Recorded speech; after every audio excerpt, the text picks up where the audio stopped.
What was that? Do you have that section, Mark, that you were reading about how he felt about people that had gotten the upper hand on him? Because that was pretty epic. Oh, let me find it. So, and that way people don't have to listen to bad Japanese pronunciation. Let's see. All right, here we go.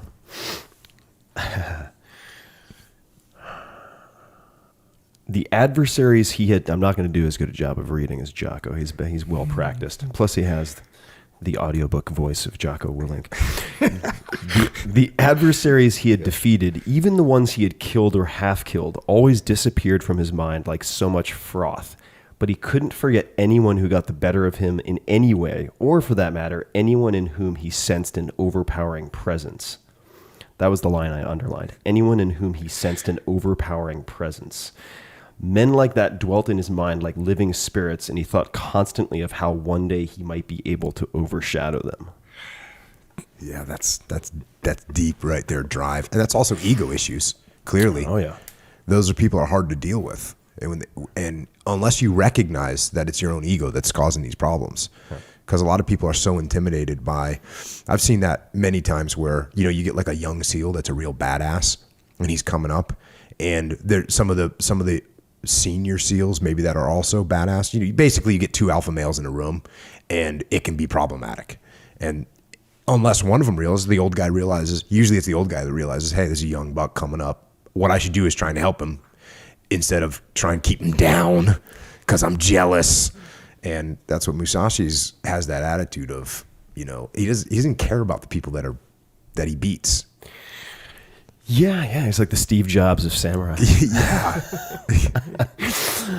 Yeah. Actually, I was thinking about this.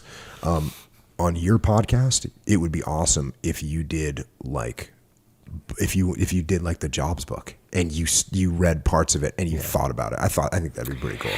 Yeah, I've considered it because I've listened to a lot of your episodes as you're going through books, and I have all my highlights.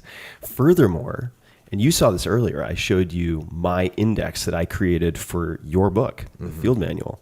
And I also have, I noticed, this is what I was looking at as you were reading, my own index at the beginning of Musashi with the page numbers and things that I found interesting. So I have everything locked and loaded and ready to go for all these books that I've read. I think it'd be awesome, especially because, like, for instance, I do books about war primarily because that's what I can relate to the most. But, if you were reading business books and you were talking about, what these people went through and then you could relate it to what you did and how, it's just, I think it'd be, I like the idea of biographies because I recently, not to digress too far, but I interviewed Walter Isaacson, who I know actually, who wrote the Jobs book, and because he just finished a new book on Da Vinci, which is spectacular. And I actually noticed that book because it's outselling my book. Whatever.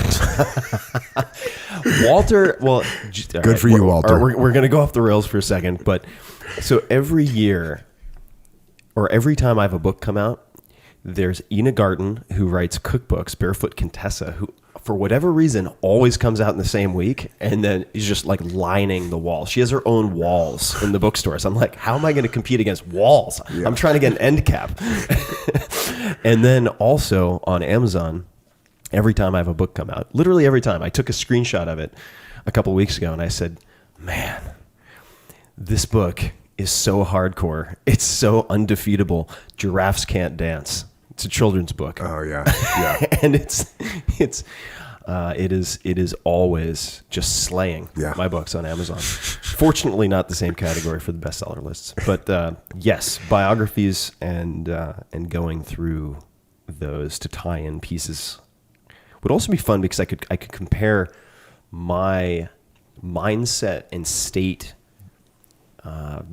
My development at the time that I made the highlights with my observations now. 100%. And I think that would be, I think a lot of people would get a lot out of it because you got something out of it. And then you get to look back on it. You get three perspectives. You get the person's perspective, you get your old perspective, and you get your current perspective. Yeah. That's pretty legit. Yeah. That's a lot of growth and knowledge coming from, a pretty quick statement. So I just want to read one more note since it's right across from what I just read. The anyone in whom he sensed an overpowering presence.